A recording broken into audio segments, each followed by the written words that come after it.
سیدنا ابو بکر صدیق رضی اللہ تعالیٰ عنہ دور جاہلیت کے اندر انہوں نے کبھی بھی شراب نہیں پی، ایک گھونٹ بھی شراب کا نہیں پیا۔ سوال کرنے والے نے سوال کیا ابو بکر رضی اللہ تعالیٰ عنہ سے، آخر آپ نے شراب کیوں نہیں پی؟ کیا وجہ تھی؟ حالانکہ شراب حلال تھی، کوئی معاملہ نہیں تھا، حرمت نازل نہیں ہوئی تھی، آپ نے کیوں نہیں شراب پی؟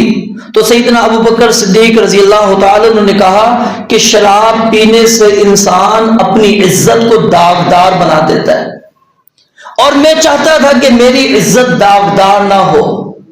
اور پھر کہا کہ صرف یہ نہیں بلکہ شراب پینے سے انسان انسانیت سے بھی نکل جاتا ہے، آدمیت سے بھی وہ انسان نکل جاتا ہے،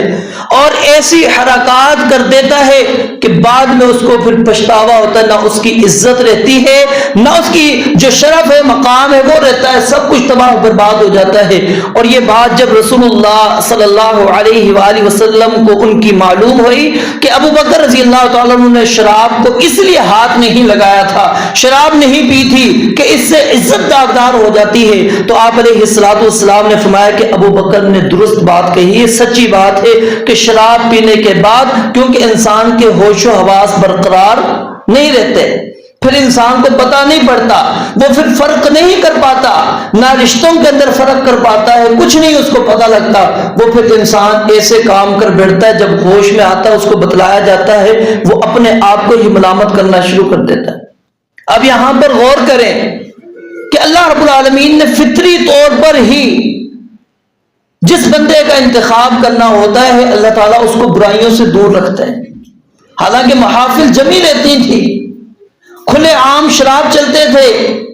جو تصورات آج ہم فحاشی ریانی کا سمجھتے ہیں اس سے بڑھ کر وہاں پر موجود تھا عرب کے اندر۔ ہمارے ہاں تو چلے مخصوص جگہ ہے نا جہاں پر یہ معاملات ہوتے ہیں، اور پھر اتنی زیادہ نہیں، لیکن وہاں پر ہر طرح کا معاملہ ہوتا تھا، لیکن اس کے باوجود آسانیاں بھی تھی، سب کچھ میسر ہونے کے باوجود ابو بکر رضی اللہ تعالیٰ کبھی بھی ایسے محافل اس کا حصہ نہیں بنے، کبھی گھر میں بھی چھپ کر بھی ایک گھونٹ بھی شراب منہ میں نہیں جانے دی۔